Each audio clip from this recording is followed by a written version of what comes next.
Hello friends, आप सभी का स्वागत है हमारे YouTube channel MB study classes पर। आप सभी कैसे हैं? आप सभी ने मेरी प्रीवियस वीडियोस देखी हैं या नहीं? अगर नहीं देखी हैं तो आप सभी मेरी प्रीवियस वीडियोस को ज़रूर देखिएगा, क्योंकि प्रीवियस वीडियोस में मैंने पूरा पाषाण काल और सिंधु घाटी सभ्यता को समाप्त कर दिया है। तो आप उन्हें ज़रूर देखिएगा और वहाँ पर कमेंट में मुझे ज़रूर बताइएगा कि आपको ये वीडियोस कैसी लगी और आपके लिए कितनी यूज़फुल रही, ताकि मुझे पता चल सके कि मैं जो आपको कंटेंट प्रोवाइड करा रही हूँ वो कितना बेनिफिशियल है आप सभी के लिए, और मैं आगे और अच्छे से अच्छा कंटेंट आपको प्रोवाइड करा सकूँ और आपकी तैयारी में आपका साथ दे सकूँ। अब देर न करते हुए हम अपनी वीडियो को स्टार्ट करते हैं। आज का हमारा जो टॉपिक है वो है अदर सिविलाइजेशंस, अन्य सभ्यताएं। जो सिंधु घाटी सभ्यता थी हमारी मोस्ट इम्पॉर्टेंट सभ्यता थी, उसके अलावा जो हमारी अन्य सभ्यताएं रह गई हैं उनसे कभी कभार क्वेश्चंस ही हमारे एग्जाम्स में पूछे जाते हैं, तो अब हम उन्हें कवर करेंगे। तो हम वीडियो को स्टार्ट करते हैं। अब पहली सभ्यता जो हमारी है वो है मेसोपोटामिया की सभ्यता। इसको आप याद रखिएगा। कौन सी सभ्यता है? मेसोपोटामिया की सभ्यता। ये सभ्यता जो थी वो 10,000 ईसा पूर्व से 8,000 ईसा पूर्व तक रही है। इसका टाइम पीरियड याद रखिएगा, 10,000 ईसा पूर्व से 8,000 ईसा पूर्व तक रही है। ये सभ्यता है, इसका विकास जो हुआ है इराक में टिग्रिस और यूफ्रेटस नदी के मध्य में हुआ है। ये देखिए, इराक में टिग्रिस और यूफ्रेटस नदी के मध्य में हुआ है। इन नदियों को दजला फरात भी कहा जाता है, ठीक है। लेकिन एग्जाम में जो हमसे पूछा जाता है वो टिग्रिस और यूफ्रेटस नदी ही पूछा जाता है, दजला फरात हमसे नहीं पूछा जाता है, इसलिए ये जो हमारा पॉइंट है ये थोड़ा इम्पोर्टेंट हो जाता है। नेक्स्ट हमारा पॉइंट है, यह सभ्यता विश्व की सबसे पहली सभ्यता थी। ये याद रखिएगा, विश्व की सबसे पहली सभ्यता क्या थी? मेसोपोटामिया की सभ्यता थी। और जबकि विश्व की सबसे पहली नगरीय सभ्यता सिंधु सभ्यता थी। सबसे पहली नगरीय जो सभ्यता थी वो सिंधु सभ्यता थी, और विश्व की सबसे पहली सभ्यता थी वो कौन सी थी? मेसोपोटामिया की सभ्यता। इसे आप याद रखिएगा। अब नेक्स्ट पॉइंट है हमारा, यह ग्रामीण सभ्यता थी। ये नगरीय सभ्यता नहीं थी। ये कैसी सभ्यता थी? ग्रामीण सभ्यता थी, ये याद रखिएगा। यह विश्व की सबसे पहली सभ्यता थी और कैसी थी? ग्रामीण थी। और सिंधु घाटी की सभ्यता जो थी वो कैसी थी? नगरीय सभ्यता थी। इसको आप याद रखिएगा। अब हमारा नेक्स्ट पॉइंट है, यहाँ की मिट्टी बहुत उपजाऊ थी। कहाँ की? मेसोपोटामिया की जो मिट्टी थी वो बहुत ज्यादा उपजाऊ थी। इसको भी याद रखिएगा। इस कारण यहाँ की जो अर्थव्यवस्था का मुख्य आधार था वो क्या था? कृषि था। इसे याद रखना है आपको। मेसोपोटामिया की सभ्यता का जो अर्थव्यवस्था का मुख्य आधार था वो कृषि था। इसको आप याद रखिएगा। सिंधु घाटी सभ्यता की जो अर्थव्यवस्था का मुख्य आधार था वो क्या था? आप सभी मुझे कमेंट में जरूर बताइएगा। अब हमारा नेक्स्ट पॉइंट है, मेसोपोटामिया की सभ्यता 4 भागों में बटी थी। कितने भागों में बटी थी? 4 भागों में। ये याद रखिएगा। याद रखने के लिए सभी पॉइंट्स है, लेकिन बहुत ज्यादा इंपॉर्टेंट नहीं है। जो हमारी मोस्ट इंपॉर्टेंट है वो हमारी सिंधु घाटी सभ्यता है, लेकिन इन्हें भी हमें याद रखना है। अगर बाई चांस क्वेश्चन एग्जाम में हमारे आ जाता है तो हमें क्वेश्चन छोड़कर नहीं आना है, हमें यहाँ से पढ़कर जाना है, ताकि वहां पर अगर हमें आता है तो हमें एक आइडिया होना चाहिए, हमारे दिमाग पे क्लिक करना चाहिए कि इसका आंसर क्या होगा। ठीक है, चलिए। मेसोपोटामिया की सभ्यता क्या थी? 4 भागों में बटी हुई थी, ये भी याद रखिएगा। पहली सभ्यता है सुमेरियन सभ्यता, दूसरी है बेबीलोन की सभ्यता, तीसरी है असीरिया की सभ्यता और चौथी है कैल्ड्रिया की सभ्यता। ये चारों सभ्यताएं थी जो मेसोपोटामिया के अंतर्गत आती हैं। ओके। अब नेक्स्ट पॉइंट है हमारा, झूलता हुआ बगीचा जो है वो बेबीलोन में स्थित है। ये पॉइंट जो है हमारा ये इंपॉर्टेंट हो जाता है। ये क्वेश्चन कई बार एग्जाम्स में पूछा गया है, इसको आप याद रखिएगा। झूलता हुआ बगीचा जो है वो कहाँ पर है? झूलता हुआ बगीचा बेबीलोन में है, इसको याद रखिएगा। ठीक है, चलिए। अब नेक्स्ट हमारा आता है, सिकंदर का मकबरा कहाँ पर है? सिकंदर का जो मकबरा है वो भी हमारा बेबीलोन में ही है, इसे भी याद रखिएगा। सिकंदर का मकबरा बेबीलोन में स्थित है। नेक्स्ट पॉइंट जो हमारा है वो आ जाता है, सिकंदर ने इस सभ्यता का विनाश कर दिया था। इसे याद रखिएगा। इस सभ्यता का विनाश किसने किया था? सिकंदर ने। और इसके स्थान पर क्या लेकर आया था? ग्रीक सभ्यता को लाया था। सिकंदर ने क्या किया था? मेसोपोटामिया की जो सभ्यता है इसका विनाश कर दिया था और इसके स्थान पर वो ग्रीक सभ्यता को लाया था। इसे आप याद रखिएगा। ये जो नदियां हैं आप इसमें देख सकते हैं, टिग्रिस और ये यूफ्रेटस। इन नदियों के बीच की जो ये जगह है, यहाँ पर थी हमारी मेसोपोटामिया की सभ्यता, क्योंकि इन्हीं नदियों के मध्य में हमारी मेसोपोटामिया की सभ्यता हुई थी। आपको मैंने पढ़ाया है ऊपर, ठीक है, ये आप याद रखिएगा। चलिए अब हम चलते हैं नेक्स्ट सभ्यता की ओर। मिस्र की सभ्यता, हमारी जो अगली सभ्यता है वो क्या है? मिस्र की सभ्यता। ये सभ्यता जो थी वो 2100 ईसा पूर्व से स्टार्ट हुई थी, ये याद रखिएगा। 2100 ईसा पूर्व इसका जो टाइम पीरियड है वो है, ठीक है, याद रखिएगा। अब आते हैं इसके पॉइंट्स की तरफ। यह सभ्यता सिंधु सभ्यता के समकालीन सभ्यता मानी जाती है, ये याद रखिएगा। किसके समकालीन मानी जाती है? सिंधु सभ्यता के। ये पॉइंट इंपॉर्टेंट है क्योंकि हमसे एग्जाम में पूछ लिया जाता है कि मिस्र की सभ्यता किस सभ्यता के समकालीन सभ्यता मानी जाती है, या ये पूछ लिया जाता है कि सिंधु सभ्यता किस सभ्यता के समकालीन थी। तब हमें याद रखना होता है कि सिंधु सभ्यता मिस्र की सभ्यता के समकालीन सभ्यता थी, ठीक है, इसको याद रखिएगा। अब हमारा नेक्स्ट पॉइंट आता है, इसे नील नदी की देन कहते हैं। मिस्र की जो सभ्यता है उसे नील नदी की देन कहते हैं। और क्यों कहते हैं? क्योंकि मिस्र की जो सभ्यता है वो नील नदी के किनारे ही बसी थी, ठीक है, ये याद रखिएगा। नेक्स्ट पॉइंट है हमारा, यह सभ्यता मिस्र के रेगिस्तानों में स्थित थी, इसे भी याद रखिएगा। इस सभ्यता का जो विकास था वो फिरौन के नेतृत्व में हुआ था। फिरौन कौन था? फिरौन जो था वो मिस्र का राजा था।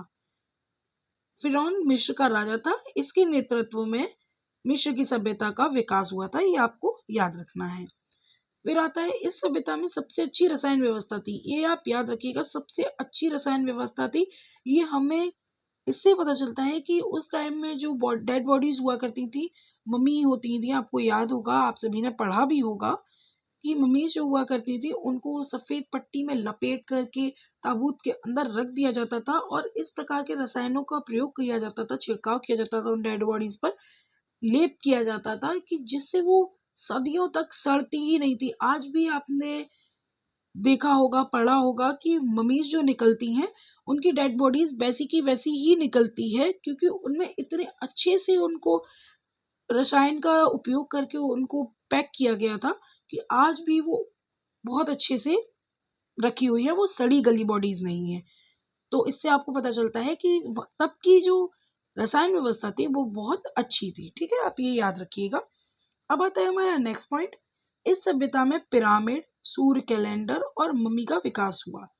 पिरामिड जो थे उस टाइम में मिस्र की ही देन थे, क्योंकि मिस्र ने ही पिरामिड्स को बनाना स्टार्ट किया था।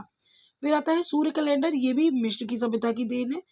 फिर मम्मी का विकास, मैंने आपको ऊपर बताया है, मम्मी का विकास भी इसी सभ्यता में प्रारंभ हुआ था, ठीक है, आप याद रखिएगा। नेक्स्ट पॉइंट है हमारा, इस सभ्यता के पिरामिडों में गीजा का पिरामिड सबसे प्रसिद्ध है। कौन सा पिरामिड सबसे प्रसिद्ध है? गीजा का पिरामिड सबसे प्रसिद्ध है, इसको याद रखिएगा। आपने सुना भी होगा गीजा का पिरामिड कहाँ है? मिस्र में। अब इसका अंत कैसे हुआ? इस मिस्र की सभ्यता का अंत, इसमें कई आक्रमण हुए, जलवायु परिवर्तन हुए, आर्थिक और राजनीतिक अशांतियां हुई, जिसके कारण इस सभ्यता का अंत हो गया था, ठीक है, आपको इसको याद रखना है। इन पिक्स में देखिए, ये जो पिरामिड है ये गीजा के पिरामिड है जो कि विश्व प्रसिद्ध है, इनको आप याद रखिएगा। पिक्स में देखिए, ये देखिए पिरामिड्स, ये हैं, ये गीजा के पिरामिड्स हैं, इनको आप याद रखिएगा, ठीक है। मैंने आपको मिस्र की सभ्यता जो है वो पूरी पढ़ा दी है। जो एग्जाम के पॉइंट ऑफ व्यू से इंपॉर्टेंट पॉइंट्स थे वो मैंने आपको कवर करा दिए हैं। चलिए अब हम चलते हैं नेक्स्ट सभ्यता की ओर, जिसका नाम है रोम की सभ्यता। ये सभ्यता जो थी वो 600 ईसा पूर्व से थी, ठीक है, इसे याद रखिएगा। कब थी? 600 ईसा पूर्व थी ये जो सभ्यता थी, रोम की सभ्यता 600 ईसा पूर्व थी। अब इसके इंपॉर्टेंट पॉइंट्स की ओर चलते हैं। यह सभ्यता इटली में विकसित थी। कहाँ पर थी? इटली में विकसित थी रोम की सभ्यता, ठीक है। नेक्स्ट पॉइंट है, इन्होंने पूरे भूमध्य सागर पर अपना अधिकार कर लिया था। रोम की जो सभ्यता थी, इन्होंने पूरे भूमध्य सागर पर अपना अधिकार कर लिया था। इन्होंने आक्रमण करके हर तरीके से भूमध्य सागर पर अपना विस्तार कर लिया था। नेक्स्ट जो पॉइंट आता है वो है हमारा, प्राचीन सभ्यता में यह सबसे विकसित सभ्यता थी। प्राचीन सभ्यता में सबसे विकसित सभ्यता जो थी वो रोम की सभ्यता थी। विकसित आए तो रोम की सभ्यता थी। सबसे पहली सभ्यता थी मेसोपोटामिया की सभ्यता थी। और सबसे पहली नगरीय सभ्यता जो थी वो सिंधु घाटी सभ्यता थी, याद रखिएगा। आज भी इस सभ्यता के अवशेष सुरक्षित बचे हुए हैं जो पर्यटन का आकर्षण केंद्र हैं। ये आपको याद रखना है कि किस सभ्यता के जो अवशेष हैं वो सुरक्षित बचे हुए हैं और जो पर्यटन का आकर्षण केंद्र है। ये जो थे बहुत अच्छे से चीजों को बनाया करते थे। इनकी जो प्रणाली थी वो बहुत ही ज्यादा उन्नत थी, नए तरीके की थी। ये हर चीज को बहुत ही सुव्यवस्थित तरीके से बनाया करते थे। इसलिए जो इनके अवशेष हैं वो अभी सुरक्षित हैं और जो टूरिज्म का जो केंद्र है वो बने हुए हैं। अब आते हैं अपने नेक्स्ट पॉइंट की ओर। इस सभ्यता में शहरों का नियोजन सबसे बेहतर था। शहरों का जो सबसे अच्छा नियोजन था वो रोम की सभ्यता में था। इसको याद रखिएगा। ये सबसे ज्यादा जो विकसित सभ्यता, सबसे अच्छी सभ्यता थी, जो एक तरीके से कह सकते हैं कि बहुत ही ज्यादा आधुनिक तरीके की सभ्यता थी, वो रोम की सभ्यता थी। इसको याद रखिएगा। इस सभ्यता के दो सबसे बड़े राजा कौन कौन थे? जूलियस सीजर और आगस्टस। ये याद रखिएगा। कौन? जूलियस सीजर और आगस्टस जो थे वो इस सभ्यता के सबसे बड़े राजा थे। अब इन्हीं दोनों राजाओं के नाम पर हमारे जो कैलेंडर है उसमें 2 महीने हैं। पहला, जूलियस सीजर के नाम पर ही हमारा जुलाई महीना बना है और अगस्टस के नाम पर अगस्त बना है। ये आप याद रखिएगा, ठीक है। अब देखिए, ये जो है हमारी, ये है हमारी रोम की सभ्यता। आप देख सकते हैं कितने सुव्यवस्थित ढंग से इस सभ्यता को बनाया गया था, कितना विकास था इसका, कितनी विकसित सभ्यता थी जो पर्यटन का आज भी केंद्र बनी हुई है। कितने अच्छे ढंग से बनाई गई थी। इन पिक्चर्स में आप उसको देख सकते हैं। चलिए अब हम चलते हैं अपनी नेक्स्ट सभ्यता की ओर। अब जो हमारी नेक्स्ट सभ्यता है वो क्या है? फारस की सभ्यता। इसे भी हम पढ़ेंगे। फारस की सभ्यता हमारी नेक्स्ट सभ्यता है। इसका टाइम पीरियड जो है वो 500 ईसा पूर्व है, ठीक है। याद रखिएगा ये कब थी? 500 ईसा पूर्व थी। इसे आप लोग याद रखिएगा। इसके अंदर के पॉइंट्स देखिए। यह ईरान में थी। आधुनिक ईरान में ये फारस की सभ्यता विकसित थी, ठीक है। इसे याद रखिएगा। इस सभ्यता का विकास तेजी से होने के कारण इन्होंने पूरे अरब प्रायद्वीप पर अधिकार कर लिया था। पूरे अरब प्रायद्वीप पर इन्होंने अधिकार कर लिया था क्योंकि फारस की सभ्यता का विकास बहुत तेजी से हुआ था। नेक्स्ट पॉइंट है, इसकी भाषा क्या थी? फारसी। फारस है तो फारसी भाषा होना लाजमी है। फिर यह पारसी धर्म को मानते थे। ये याद रखिएगा। फारस की सभ्यता थी। जो फारस के लोग थे वो किस धर्म को मानते थे? पारसी धर्म को। इसे याद रखिएगा। इस धर्म का भी जो अंत था वो सिकंदर ने कर दिया था। इस धर्म का, फारस की सभ्यता का अंत जो था सिकंदर ने किया था और पारसी धर्म का भी सिकंदर ने ही अंत कर दिया था। ये आपको याद रखना है। ये देखिए, ये है हमारी फारस की सभ्यता। ये आप देख सकते हैं फारस की सभ्यता। देखिए, ये है फारस की सभ्यता।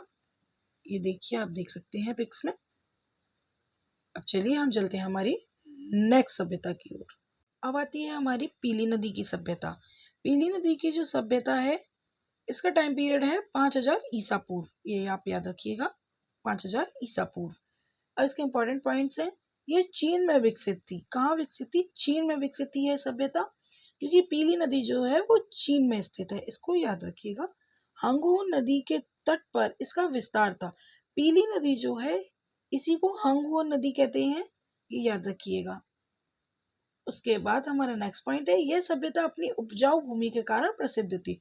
इस सभ्यता की जो भूमि थी वो काफी उपजाऊ थी, इसलिए ये प्रसिद्ध थी। अब आता है स्पार्टा। स्पार्टा क्या था? स्पार्टा एक जगह थी जो कि ग्रीस के पास थी। ग्रीस के पास एक छोटा सा क्षेत्र था जिसका नाम था स्पार्टा। लेकिन ये विश्व प्रसिद्ध है। और ये क्यों विश्व प्रसिद्ध है? ये अपने बहादुर सैनिकों के लिए विश्व प्रसिद्ध है। ये स्पार्टा से क्वेश्चन आ जाता है, आप इसको याद रखिएगा। स्पार्टा जो है वो अपने बहादुर सैनिकों के लिए विश्व प्रसिद्ध है। अब ऐसा क्या हुआ था कि इसके बहादुर सैनिक थे, ऐसा इन्होंने क्या किया था जिसकी वजह से ये विश्व प्रसिद्ध हो गए? देखिए, स्पार्टा के मात्र 300 सैनिकों ने लियोनाइडस के नेतृत्व में ग्रीस के 20,000 सैनिकों को मात दी थी। ये बहुत ही इंपॉर्टेंट पॉइंट है। स्पार्टा के जो 300 सैनिक थे उन्होंने ग्रीस के 20,000 सैनिकों को मात दी थी। और किसके नेतृत्व में? लियोनाइडस के नेतृत्व में। ठीक है, ग्रीस की जो विशाल सेना था उसका नेतृत्व जर्कसीज नाम का एक सेनापति था, वो कर रहा था। जर्कसीज नाम का सेनापति ग्रीस की विशाल सेना का नेतृत्व कर रहा था, जो कि यूनान का रहने वाला था। ठीक है, लेकिन स्पार्टा के जो सैनिक थे वो इतने बहादुर थे कि उन्होंने जर्कसीज के 20,000 सैनिकों को मात दे दी थी। फिर नेक्स्ट पॉइंट है, जर्कसीज ने धोखे से स्पार्टा के सैनिकों को हरा दिया था। जर्कसीज ने धोखा किया था जिसके कारण स्पार्टा के सैनिकों को उसने हरा दिया था, नहीं तो स्पार्टा के 300 सैनिकों ने ग्रीस के 20,000 सैनिकों को मात दे दी थी। चलिए मैं आपको पिक दिखाती हूँ। आप पहली पिक है, ये जितने भी हैं ये सभी स्पार्टा के बहादुर सैनिक हैं। ये जितने भी हैं, ये जितने भी आपको दिख रहे हैं, जैसे ये स्पार्टा के बहादुर सैनिक हैं, ये आपको दिख रहे हैं। ठीक है, देखिए अब नेक्स्ट जो पिक है ये देखिए, ये जो है ये जर्कसीज है, ये लियोनाइडस है। ये आप देखिएगा, ये जर्कसीज है और ये लियोनाइडस है। मैंने आपको पिक्स में भी क्लियर कर दिया है। तो फ्रेंड्स, आज की ये वीडियो हमारी यहीं पर एंड होती है। हमारी जो अन्य सभ्यताएं थी वो सभी हमारी पूरी हो गई हैं, कंप्लीट हो गई हैं। आप सभी वीडियोस को देखिएगा और मुझे कमेंट करके बताइएगा कि आप सभी को वीडियोस कैसी लगी हैं, आपके लिए कितनी यूजफुल है, ये मुझे ज़रूर बताइएगा। ठीक है, और मैं आप सभी को बता दूं कि मैंने अपने टेलीग्राम चैनल पर जो इस सभी वीडियोस की पीडीएफ है उन्हें पोस्ट कर दिया है, अपलोड कर दिया है, तो आप सभी वहां जाकर उन्हें ज़रूर देखिएगा, डाउनलोड कीजिएगा। यहाँ से वीडियोस देखने के बाद उनको रिवाइज कीजिएगा। आपको फिर कुछ भी पढ़ने की ज़रूरत नहीं पड़ेगी हिस्ट्री में। आपको जो मैं पढ़ाती जा रही हूँ, जो पीडीएफ्स अवेलेबल कराती जा रही हूँ, आप बस उन्हीं को रिवाइज कीजिएगा। आपका जो वनडे एग्ज़ाम है वो इन सभी से क्लियर हो जाएगा। टेलीग्राम की जो लिंक है वो मैंने डिस्क्रिप्शन बॉक्स में अवेलेबल करा दी है, और अपने इंस्टाग्राम पेज की भी मैंने लिंक डिस्क्रिप्शन बॉक्स में अवेलेबल करा दी है। आप दोनों को ज्वाइन कर लीजिए, और वहाँ पर आपको मैं पीडीएफ डेली का डेली अपलोड करती रहूँगी। जो वीडियो कराऊंगी उसका आपको पीडीएफ वहाँ पर अवेलेबल हो जाएगा, तो आप वहाँ से उसको डाउनलोड करके पढ़ सकते हैं। और thanks for watching my videos. And please मेरी वीडियो अगर आपको थोड़ी सी भी बेनिफिशियल लगती हो तो प्लीज़ इसे लाइक कीजिएगा, चैनल को सब्सक्राइब कीजिएगा, और मेरी वीडियोस को ज़्यादा से ज़्यादा शेयर कीजिए, ताकि कॉम्पिटिटिव एग्ज़ाम की तैयारी कर रहे सभी एस्पिरेंट्स को मेरी वीडियोस मिल सके और उनकी जो तैयारी है वो और अच्छे से हो सके। So thank you.